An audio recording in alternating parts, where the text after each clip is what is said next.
it was just last week we had our first conversation over the phone, and you were gracious to say, I'll hop on and do an episode of Dad Awesome. So welcome to the show. Yeah, well, great to be here. I love your heart, and thank you for the opportunity to, just to have a dad-to-dad conversation.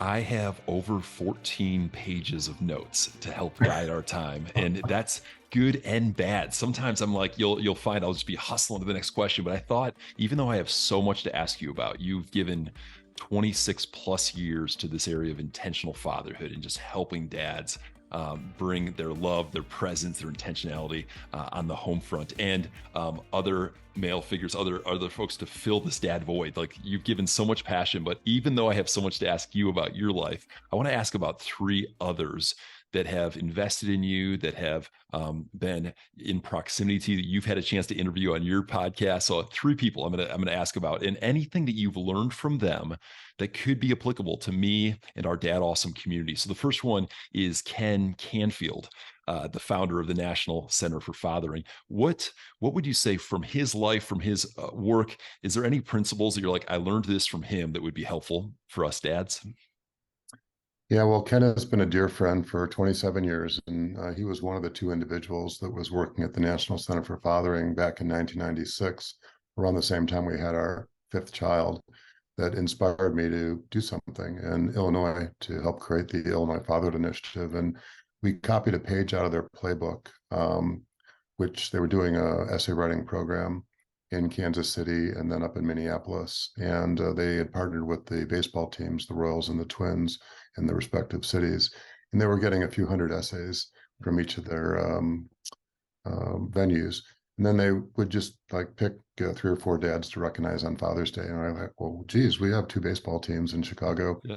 Cubs and the Sox. Somebody's going to be home on Father's Day.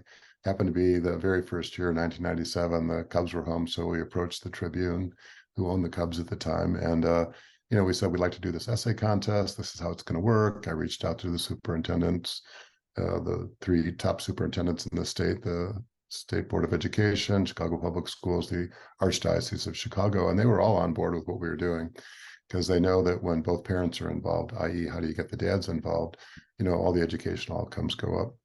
So the very first year, we had 30,000 kids write essays about their dads, stepdads, granddads, and father figures, and that's really what helped put the Illinois Fatherhood Initiative on the map. So I give Ken Canfield a lot of credit for the inspiration and the ideas that we had. And I think the big takeaway there is that the heart of the father, that's the title of one of his books, is that when dads are involved in the educational lives of their kids, all the other stuff seems to take care of itself. So if there's one thing that I would suggest to any dad who might be listening is, especially dads of young kids, roll up your sleeves, be as actively involved in your child's education as you could possibly can be. Don't let the mom take the lead or do all the things and just assume that, everything's going to be well. Know the teachers' names, go over the report cards, do the reading, do the homework with their kids. Just let them know how important education is. Wow, that principle of, you took an idea from Ken Canfield and it basically was 100x the impact as far as the number of essays. I think if my math's correct here, a couple hundred, 200, 300, and then to 30,000. And I wonder if that's what God will use to actually change the trajectory of our country and the world when it comes to fatherlessness and when it comes to kind of issues on the home front, is ideas that are gifted forward that might have way bigger impact through another leader. So I wonder if maybe even someone's listening that's going to start a work in the area of intentional fatherhood that'll do 100x more than Dad Awesome. Like, it's that kind of, like, it fills me with vision and hope. So That would be exciting. Yeah, you would but hope so. Yeah. but it takes the leader who says yes and deploys it, which was you in this case in the state of Illinois. So let's go to the next one, though. The next leader, Team Hoyt. I want to talk about Team Hoyt, Dick Hoyt and his son, Ricky. And Dick, you had the honor of spending time in his home and with him, and then also honoring him and sharing his story with so many others. I won't ever get a chance to sit down with Dick because he's passed away now. What did you learn from him? And just for the guys who don't recognize that name, I think they'll recognize it in a moment when you explain what happened. But could you just set a little bit of the backstory? Sure. Well, Dick Coit is probably one of the most iconic dads in history. And one of the reasons I say that is that most people would recognize him as being that guy who pushed his son Ricky in 34 Boston marathons. And it turns out that it wasn't just Boston marathons, but he did over 100 marathons in total, 1,200 races, both including running races as well as triathlons, including 6 Ironman triathlons. So the guy is just like Hercules, basically. And I remember when I was giving my TEDx talk in October of 2015, and I wanted to talk about the word commitment. And I used some video footage as I was talking about the word commitment, which was Dick and his son Rick participating in these running and triathlon events. And I've always sort of held him up on a very high pedestal. I've been a marathoner, I've been a cycler, I've been a triathlete for a better part of 20 or 30 years, and not a very accomplished one, I'd be quick to say, like an age grouper, usually in the lower half of my age group. I just want to make sure that anybody who might be listening to this understands I'm athletic, but I'm not an athlete. Okay. And maybe like a wannabe, really. Anyway, I've always admired Dick from a distance, like for decades, right? You'd be reading about him in Sports Illustrated. There'd be stories about him, around the Boston Marathon. And I never had any direct contact with him. And when we started the Special Fathers Network, he was right up there at the top of the list. And it was about that same time that I'd given this TEDx talk that we were talking about him. Mm. And one of the ideas once we launched our podcast, the Special Fathers Network Dad to Dad podcast, was to interview Dick Hoyt. And he said yes. And I thought, well, okay, he lives in Massachusetts, I'm in Illinois, we could probably get the technology to work. And this was, pre-pandemic, so people weren't using Zoom like every day of their lives. Yeah. And I thought, this would be maybe my once in a lifetime opportunity to meet him Mm. face to face. So I took a day off of work. I flew out to Boston, rented a car, drove an hour and a half to his house, hoping that he might spend 30 or 45 minutes with me to do this interview. Turns out it was interview number 11. So early on, I barely knew what the hell I was doing, right? As far as a podcast Yeah, host. yeah. And, it was exciting, right? Now, the audio quality wasn't as good because we were just sitting in his family room side to side, but, I ended up spending 3 hours with him. And then he said, "Hey, what do you think about meeting Rick? Rick lives about 6 miles down the road." I'm like, "Hey, count me in." So we went to where Rick is, and Rick's spastic quadriplegic, cerebral palsy, nonverbal, but he and his dad have a very effective way of communicating, not verbally, and you know, it it was palpable, right? Just to be there with the two of them. One of my all-time favorite dad pictures is with the three of us. The personal care attendant took a picture of the three of us. And that led to, developing a more meaningful relationship with Dick. We ended up recognizing him on behalf of the Illinois Fatherhood Initiative as an honorary dad. And I remember I forget what year it was, but I'm going to guess it was circa 2017, maybe 2018. And it was right before Father's Day when we have the annual fatherhood dinner celebration. And we also hosted a group at Wrigley Field in a suite. And he was there, Joe Montaigne was there, my friend Lawton Wilkerson, who was then probably only 92 years old. He was original Tuskegee Airman. Just, Wow. my group of pals who have been along for this journey, this fatherhood journey. And we flew the rest of his family in privately. Wow. I don't have a private jet, but fortunately have some friends that do, and Yes. they Yes. were happy to, chip in. And What a they gift. flew Rick, right, because Rick can't Mhm. fly Mhm. commercially because of his wheelchair and his condition. And it was really cool having the whole family there. And sadly, like you said, Dick passed away in March of 2021. So it's been 2 years now, and I think you just always have to focus on, the experiences you've had as opposed to the ones you might not have or be able to have anymore in this lifetime. And just say, uh, I love his heart. He was a great role model.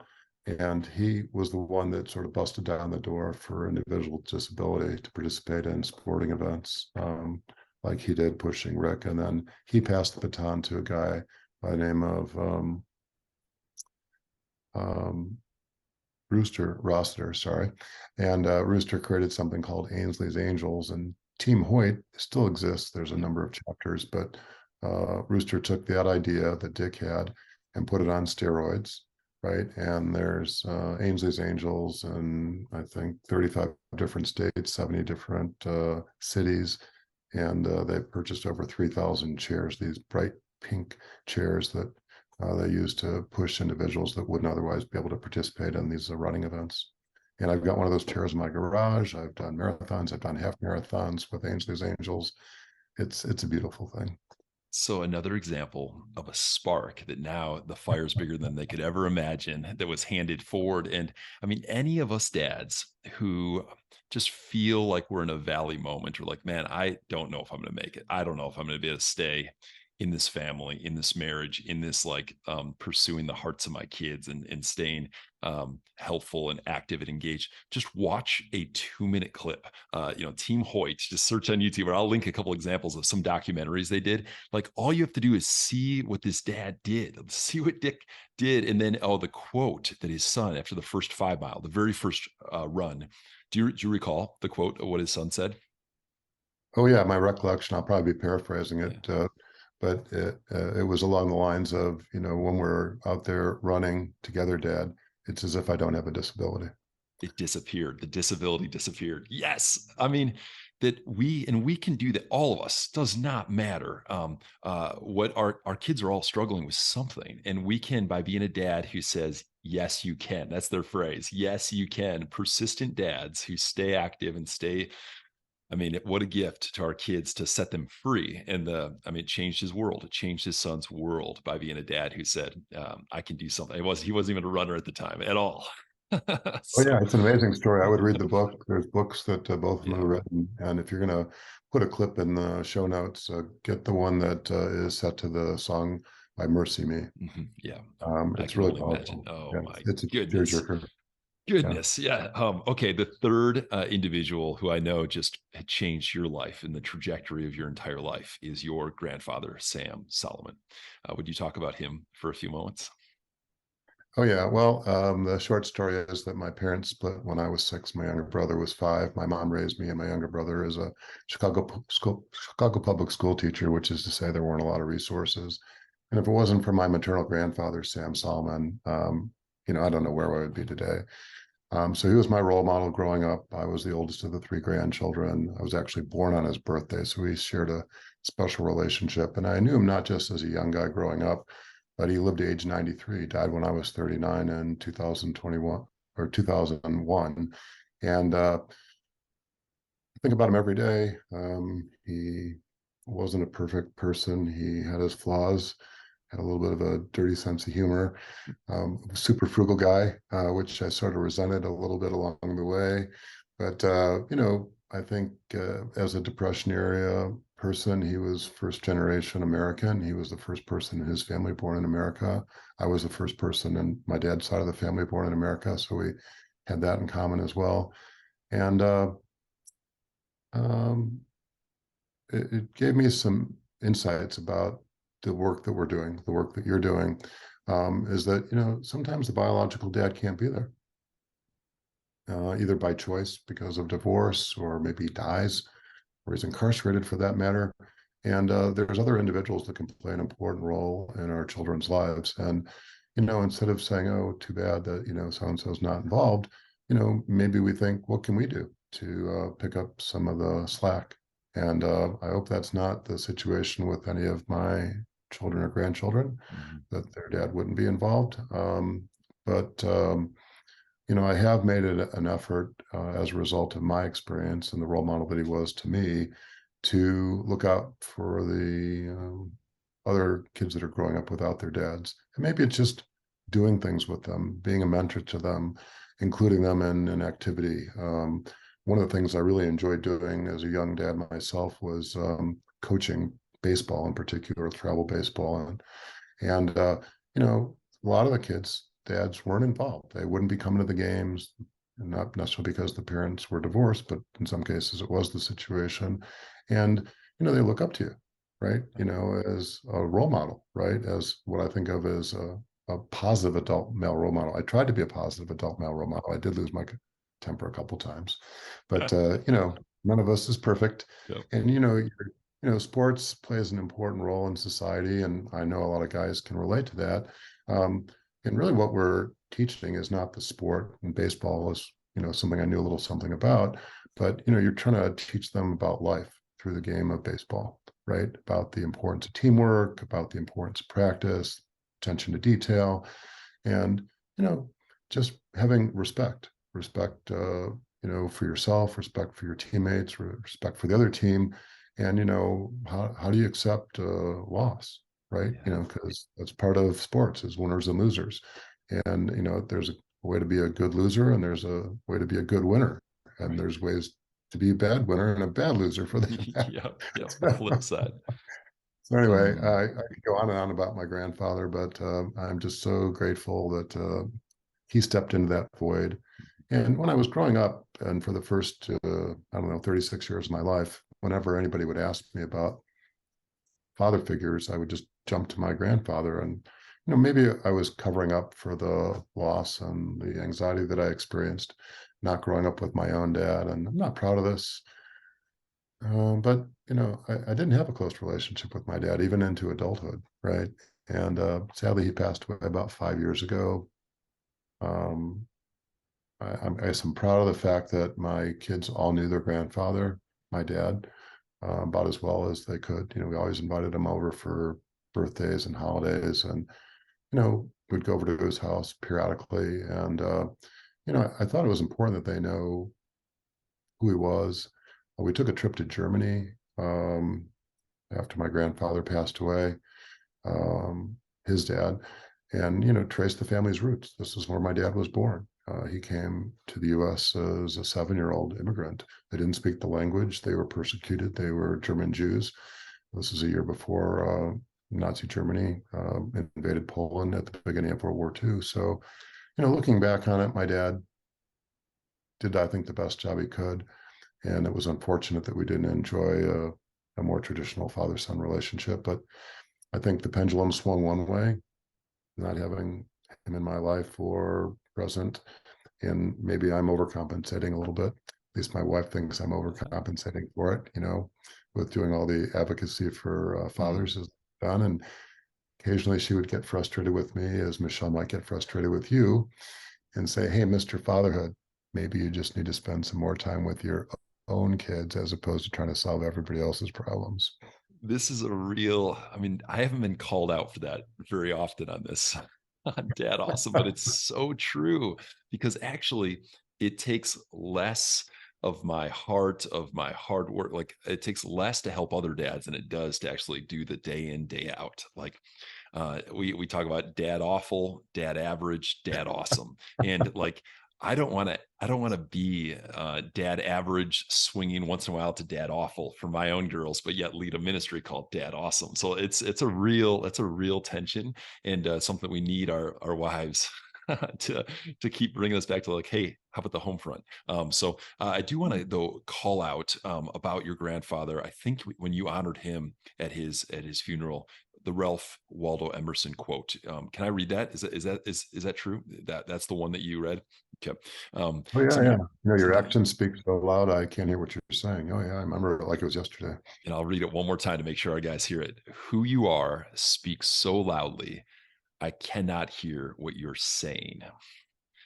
I mean, to me, when I like heard you talk about that, and now to even re-say it, who you are. It's not what we say. It's like, and that's actually the thread of all of the essays that I read. And you've read, I mean, I think 425,000. You haven't read all of them, I don't think. No, no. 425,000 essays, which we're going to go back into now, talking about that essay contest and the little things. What the kids describe are the little things, not world-changing things, little things that make their dad their hero. Before I'm going to read one example, just to help give our listeners an example. But to take from you're a dad of 5 kids and all under the age of 7, you go, you learn about this essay contest, you come back, you gather community leaders, you deploy 30,000 essays come in. Just one more time, though, what was the purpose and what was the question these essays are answering? Yeah, the theme of the essay contest is what my father means to me. And we had the very first year, first through 12th graders respond to that writing assignment. And we broke them up into categories: a dad's category, a grandfather's category, a stepfather's category, and then a fourth category, sort of a father figure category, to catch all the others that, you know, might not have had one of the three above. And yeah, we collected a lot of essays that first year, and then 42,000 the second year, 72,000 the third year. And, we just like lit a fire, right? And, it was a little bit of a grab the tiger by the tail and just hold on. And what you do though is you take these essays and you actually take in principles shared, not from people with PhDs, but from first graders and second and third, and use that to teach a fatherhood curriculum, which is fascinating. I did not catch this our last call last week, David. I didn't catch that that's how you've created a resource so we get to learn from our kids. And this is fascinating. Let me read one of them. And their handwriting is typically better than my handwriting, which is pretty impressive as well. So this Jessica, first grader, said, "My dad takes me to the zoo with my sister and brother. My dad has 3 jobs. One of them is a mailman, and he's a teacher at Parkland College, and he is a pizza carrier. My dad means a lot to me. He gave me my first fish." I think it says fish. Might say something else. Gave me his first something. He sings me stories. He is number one in my life. He is almost better than God. I mean, there are we could spend the rest of the interview talking about principles shared from this. I mean, she observed he was hardworking. He took her to places. He means so much. He gave a gift. He sings stories. So someone who sings shows shiny eyes, delight, pleasure. They're happy to be there versus someone who just tells a story. Right? He's singing, and yeah, okay, on and on. So these. And you don't have to read another one. I mean, there's so many places we could go. But David, what would you share like that this unlocked these essays? What did they unlock to, now tens of thousands, hundreds of thousands of dads who have read them? Yeah, great question. Let me just go back to Jessica's essay, and Mhm. thanks for reading an excerpt of it, of the whole thing. The only thing that Dad might not have done, at least from Jessica's perspective, was he didn't teach her how to fish. He gave her the fish. Ah, you caught it. You caught. There's always the both sides. Both sides observed. Yeah. But all joking aside, the backstory on the essay booklet, which I think might be relevant as well, is that we weren't prepared to get the 30,000 essays the very first year.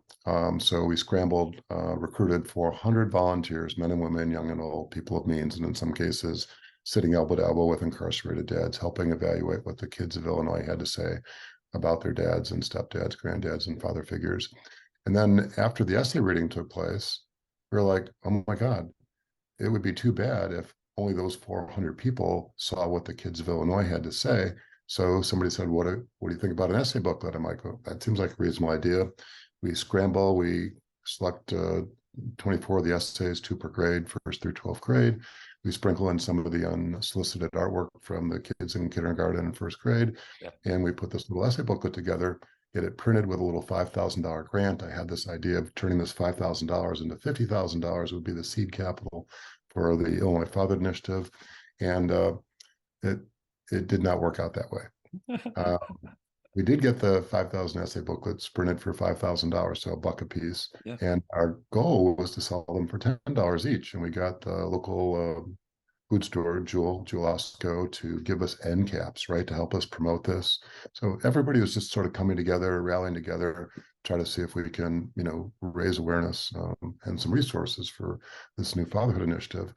And I'm pretty confident we didn't even break even. I don't know that we raised $5,000, but we ended up giving most of those 5,000 essay booklets away. One of those essay booklets found its way to Harpo Studios, and a producer at the Oprah Winfrey Show called and said, "Oh, we love this essay booklet. We love what you guys are doing. We've picked these particular 7 essayists. We'd like them to come in for a taping, and we'd like you, David Hirsch, to be on the Oprah Winfrey Show." I'm like, "Oh my God." And you could bring one guest. So naturally, I brought my grandfather, Sam Solomon, and he, I'm sure, told that story at least 100 times, right? How he went to the Oprah Winfrey Show with his grandson, and I'm sure he boarded tears as, Jewish pharmacist, retired friends, to death with that story. But it was a surreal experience, right? Yes. Just being on the Oprah Winfrey Show. And I just want to reiterate the time frame that this all happened in. We put the essay contest out there in January. We collected the essays in February. We did the essay reading in March. We did the essay booklet in April. And we are on the Oprah Winfrey Show in June, right? So it was like boom, boom, boom. I mean, it was like a blur, right? I mean, this is working full time, raising 5 kids, and all this stuff's going on. And it was like a rocket ship. The stars were in alignment, and Yeah. you just have to give the credit to God to Yeah. know that these things don't happen because one person does something, right? It's the community coming together, and people embracing the idea. Through all my research and through this conversation so far, I feel like honor is a consistent theme. The way you honor people who gave the original idea, and then you gathered leaders instead of just deploying something as an entrepreneur, businessman. You gathered leaders was the first step to share the great need, and then the rocket ship took off, and you became the first statewide, not non for profit fatherhood, father advocacy, I think is the way you described it, program in the country, right? You're the first one, not just the first one in Illinois. Well, if not the very first one, certainly Yeah. one of the first ones. I mean, Yeah. the sad reality is, Jeff, is there's not a lot of competition. I It's not know. like, We need all the more. states have this now. It's like, Yeah. we're like asleep at the switch, I think, not really fully appreciating or understanding what the phrase, the breakdown of the family means, Mm. right? That's a Yeah. very stigmatized way of talking about the fact that dads are not involved with their kids' lives. Yeah. But you've also, I think you honor dads regardless of where they're at. If they're in prison, if they're in a spot where, hey, they can't be present because of a divided family. Like I feel like your heart is really one of honor. You even when you created this self-assessment tool, which I took your the 21st century fathering self-assessment, and you even like describe it. Guys don't like to ask for directions. Guys don't like to ask for help. They like to figure it out on their own. So you actually gave a tool that you can do on your own, which was really helpful. And I believe these are the 4 categories. You're inspiring dads to be present physically, emotionally, financially, spiritually. I would love to just hear for a few moments you reflecting on why you came up with these 4. I mean, presence, inspiring dads to be present physically, emotionally, financially, spiritually. Can you kind of just riff on a little bit of those four themes? Oh yeah, well, we've been doing a lot of work in this area now for a better part of 3 decades, and it became apparent early on that the most important thing a dad can do is to be present. And then when you are breaking dad up into different categories, like what does it mean to be a great dad, right? These are the 4 that seem to sort of shake out, right? What the state cares about is that we are meeting our financial responsibility. And if you ask most moms, especially single moms, hey, if he just paid his child support, I'll take care of everything else, right? That's sadly the low bar that society expects of fathers, is to meet their financial responsibility. But in reality, what kids need and what they would benefit most from is a father being present physically, right, in their lives, emotionally, which is meaning, don't be the stoic dad of, yesteryear, but, letting your sons and daughters know that, hey, dads have emotions too. You don't have to be overly emotional, but you need to let them understand that, you're bothered by things too. And how do you handle those emotions, right? Because how else are young people supposed to learn to handle their own emotions if they're not seeing a role model? And moms are much better at communicating emotionally than dads are on average. And this is not a strength of mine. right? So it's not like I'm sitting up on my high horse thinking I'm Mr. Emotionality. In fact, I have prided myself, Jeff, on not being emotional, right? I'm a Right. financial advisor. That's what I do for a living, Yeah. right? Who wants an emotional financial advisor? No one, right? You want a guy that would be like second in command at like an air traffic Steady, control job, steady, right? right. Somebody Uh, who's not gonna like get wigged out by anything, right? So and it's taken me a lot of discipline to get out of that sort of unemotional role, right? That mm, not stoic role, but to be in tight control of my emotions, right? And I've prided myself on that. But I know that what might be a strength in the business environment might be a weakness at home. And I think we need to recognize that as dads, is that it's important to be emotionally present. And just to to our cut in, sons and daughters. sorry to cut you off there, David, but to cut in on just specifics around emotional, a couple of the questions. We won't do this to all the other categories, but do you talk to your kids about their fears and concerns? You just get to rank yourself. Hey, do you talk to your kids about their hopes and their dreams? Do you show respect to the mother of your children? So these are just examples of like, you can just really accurately answer these to really, it's not just, are you an emotional dad or do you have emotional, like do you bring strength in that area? So keep going, keep going. Oh yeah, yeah. Well, and then the fourth category is to be a spiritual leader, right? And let me just be totally transparent. I did not grow up in a religious family. My family, all my relatives are Jewish. And when my wife and I met when we were in high school, one of the concerns that her parents, I'll say her mom had about me was that, I wasn't Catholic. I wasn't Christian. And, that was like almost a deal breaker. And so my wife never put any pressure on me to convert, but we had to meet with a Catholic priest Yeah. and agree to raise our children as Catholics if we had children. And I'm one of those guys that we'll just cross that bridge when we get there, right? Let's not pre-worry our worries. That I must have said that 1,000 times in my life, and meant it. I mean, being Yeah. sincere. I'm not like, oh, I'm going to do a 180. And so, well, we had kids. We've baptized them. They've gone through confirmation. They've gone through Catholic school K through 8. So, I mean, we've been a rock solid Christian family. Go to church pretty much every Sunday. If anybody ever saw us, we're both parents are sitting shoulder to shoulder with all 5 kids, right? What a great Catholic family. But if you look closely, Dad didn't go up and get communion, right? Because I'm not a Christian. And sadly, one of my close friends, one of these other guys, it was Dr. Ken Canfield's partner, Peter Spokes, who was the president of the National Center for Fathering. Ken was the founder. And when Peter died at age 57, now about 12 years ago, I went to his funeral in Kansas City.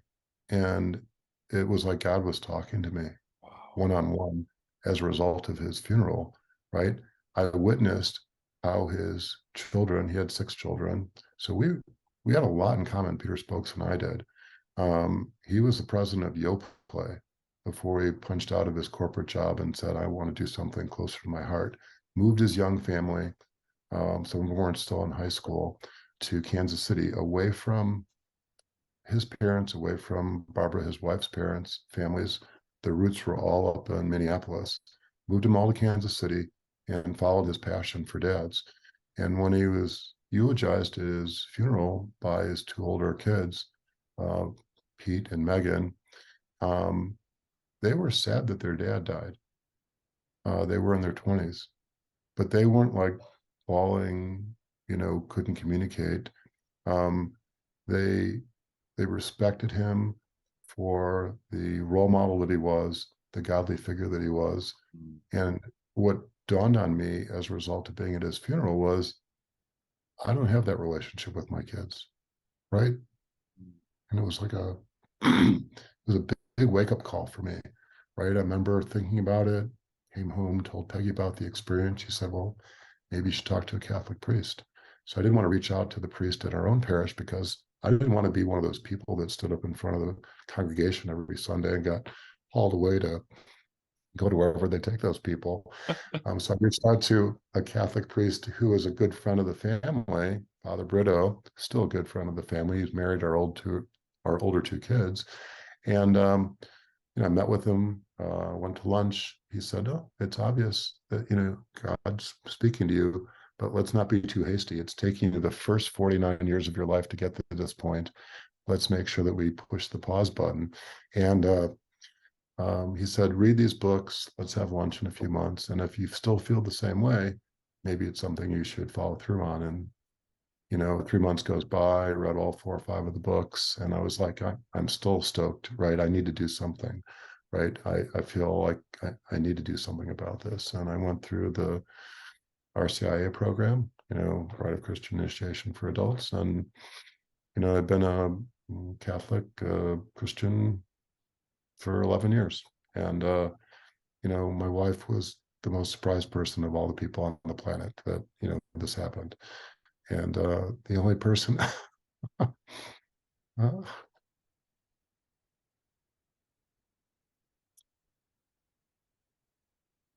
sorry.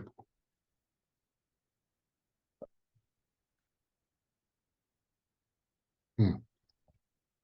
My mother-in-law died about uh, 30 years ago. So she would have been actually the most surprised person.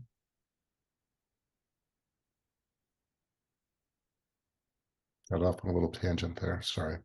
No, David, that's the whole point of these conversations is tangents. So thank you. And and to think about that moment, hearing um, a son and a daughter in a moment of losing their dad, the faith was a big part of um, like bringing deep peace to their family, and you desire like that actually tipped into interest for you to be open to God speaking and to exploring a faith in Jesus. So that thank you. It's incredible that we're both kind of in these lanes of intentional fatherhood and helping the fatherless and using a podcast and using cycling. I mean, just it's you're the only other one out there that I know of that's using these two lanes. And yeah, just grateful for already the parts of your story that you shared. I mean, we have not gotten to my 14 pages, but that's okay. I do want to take us here to kind of land this first conversation with you because we'll do additional rounds in the future. But the Special Fathers Network and the Dad to Dad, the podcast, you've chosen out of so many different, like the broad reaching, helping with this fatherlessness epidemic, helping with intentional fatherhood, helping see fathers kind of present in these ways we've talked about. You've chosen a niche, a specific like, hey, I can move the needle here. Would you first paint the picture of, I think you shared there's 4 that drew your heart, but one that you've kind of given this next chapter to. Could you kind of explain the broader and then into focusing on special needs dads? Yeah, well, we were at a crossroads. I think it was circa 2017. And the other charities that we were raising money and awareness for really weren't buying into the concept that we had envisioned with the 21st Century Dads Foundation. So we decided to take a step back, evaluated what we thought were the 4 biggest challenges in raising kids, father absence. And the first was raising kids in high poverty areas, like urban areas, like in the south and west side of Chicago and too many other parts of the country. The second was working with dads who are incarcerated. I've done some work with incarcerated dads. These are men that have not only been removed from their families, but society at large. And then the third area is working with teen fathers, men who become fathers inadvertently as teenagers, some as young as 12 years old, which is just insane to think about. And then the fourth area is dads who are raising kids with special needs, just out of sheer respect that I've had for friends, decade-long plus friends who have kids with Down syndrome, cerebral palsy, autism, rare disease, blind, deaf, missing a limb or limbs, and just the way they have just made the most of their situation, right? They're not looking for sympathy or pity. And, they're just leaning in the best way they can to be present in their children's lives. And most of them have a child with special needs and then other children, typical children. And, some of them are thriving, the Dick Hoyts of the world. I mean, for God's sakes, Rick graduated from Boston University. Took him 9 years, but he graduated, right? He's nonverbal, spastic quadriplegic, I mean, that's an extraordinary accomplishment. He does public speaking. He can't speak, but he has a voice synthesizer. He's written a book. I mean, he's had more accomplishments than most able-bodied people. And you don't have to be a high-profile person like Dick or Rick Hoyt, but I've been totally impressed with the dads that I've known who are present in their children's lives, both the typical and atypical kids. So we focused on the last two categories, the teen fathers and the dads raising kids with special needs. The infrastructure isn't there for doing teen father work, although we do support a couple of programs, one in Oregon, one down in Orlando. And then we just have really put almost all of our attention and resources into the Special Fathers Network, which is a dad-to-dad mentoring program for fathers raising kids with special needs. We have a couple mastermind groups that meet on a weekly basis. We have dad meetup groups, do an annual conference, and to draw attention to the work that we're doing with the Special Fathers Network, we decided to create a podcast some 5 years ago, around the same time that you created the Dad Awesome That's podcast. right. And ours is a much more narrowly focused podcast. It really is primarily dads raising kids with special needs, dads, stepdads, granddads, and Yeah. some father figures. I have interviewed a few women and some healthcare professionals, who have some really good insights about disability. And I've started interviewing some adults with disability because that, after all, is what, if you have a child with a disability, is going to be. They're going to be an adult someday, right? So why not gather some insights from people like Jim Stovall, who is this extraordinary human being in Tulsa, Oklahoma, or Temple Grandin in Colorado Springs, right? Probably one of the oldest living people with autism on the planet, and has a PhD in animal science, and just written 3 or 4 books. I mean, there's some extraordinary people that have special needs or have experienced disability. We have so much to learn, right, from them. Mm. Wow. Well, and I've had a chance to listen to 3 or 4 of your podcast interviews already, and I'm just like, well, I'm taking away so many fatherhood principles from so I can't wait to recommend and send our listeners over to listen to your podcast, to get a hold of your book, to consider the mastermind group and beyond. I kind of want to just land here though, David. Any as you were thinking about this conversation, is there and let's just say you had 1 or 2 minutes to kind of land a last bit of insight, wisdom, an idea, or a challenge. What would you want to leave all of us with for this podcast? Yeah, that's a good question. We've covered a lot of ground, so I don't think that there's any like revelations that I might be able to share in closing. But I would say that you've done an amazing job with your Dad Awesome podcast, with the work that you've been doing to engage people around the country. And I would encourage you to continue to, reach out to dads. I think part of maybe your motivation is you're educating yourself, Mhm. right? Because you're meeting some Totally. extraordinary individuals and role models. So how does that not accrue back to Melissa, your wife, and your 4 girls? Um, that you're going to be a better dad as a result of the work that you're doing. And I think I'd like to think that I'm a better husband, I'm a better dad as a result of the advocacy myself. Um, as you get to be a little bit older, you'll be able to look back and maybe see some of the fruits of your labor. Our kids are now 26 to 33. The older two are married. The oldest has 2 kids himself, a 4 and a 1-year-old.